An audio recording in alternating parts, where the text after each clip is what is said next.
I actually had applied to an artist residency and I didn't make it.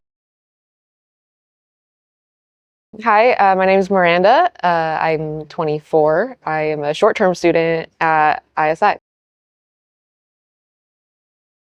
Well, I've been to Japan before a few times as a tourist, and I really love Japanese culture and art and media.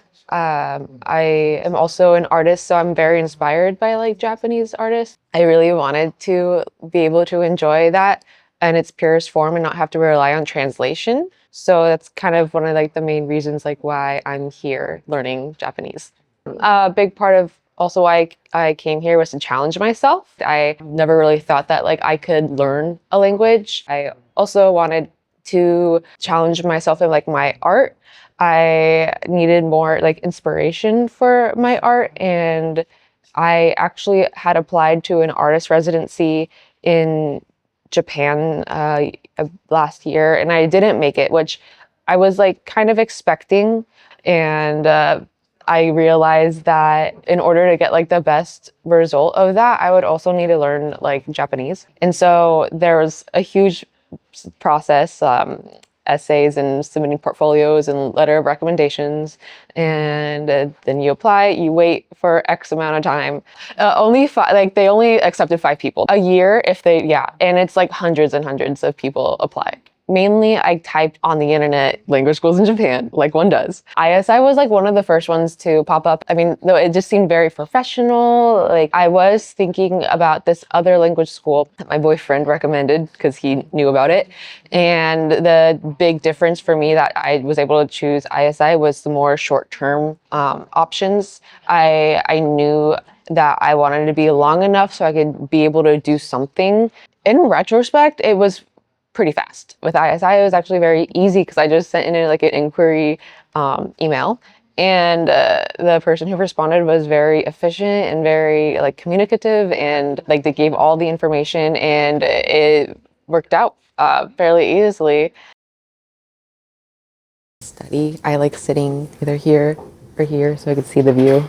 Whenever I get out of class, it's right before sunset, and so it's a nice view. First off, I'm having a lot of fun, and I think from what I've gathered from my experience, like fun is like an important part of it. You have to be interested in wanting to like achieve it, because like obviously like Japanese is one of the hardest languages, and so you have to want to learn. You don't want to just like randomly have a spurt of like, oh, I'm gonna study today, and then like not study for like days after. Like you have to do it consistently. You have to do it every day. It's always gonna be a question of like, oh, like would I be able to do this? Like it's like such a big thing with like new ways of living and new language, new environment. And granted, I've been to Japan before, so it wasn't a complete like culture shock, but this time I'm like, oh, I am living. I need to exist as a human being and figure out the essentials. I was a shock to how like easily it came over time. And I like have my favorite coffee shop I go to, and I speak with the baristas in my little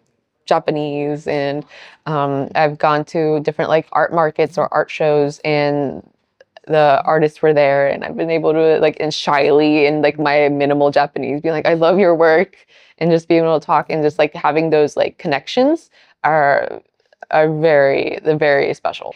And so with ISI, obviously the courses are all in Japanese. The teachers, they all speak in Japanese, and so I was so surprised with like how easily I was able to understand even as a beginner. So that like really boosted my confidence. And like it is hard, but it's also kind of fun at the same time. And I have my classmates are from all over the world, which is a great experience, and I think more people should have that experience. It's the full immersion.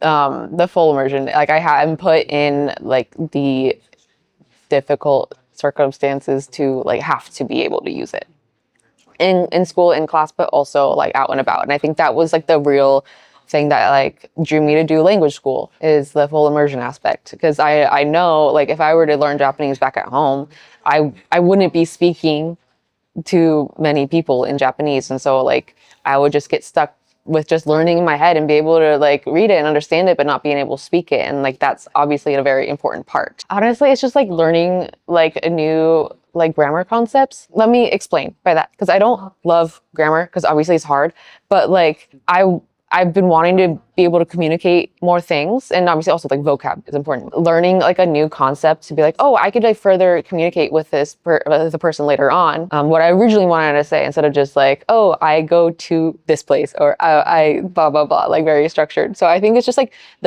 my favorite is just more like learning new concepts and new grammar and vocab to be able to articulate what I want to communicate. If something opens here, yeah, I would continue. I like there's still stuff I have to deal with at home, so I honestly don't really have a clear idea of what's going to happen after. I would love to be able to do more of my art. Ideally, it would be really cool to be able to do that here, in Japan, in Tokyo specifically. I don't know. I understand it's like a really hard thing to do, but in a way that's like also exciting.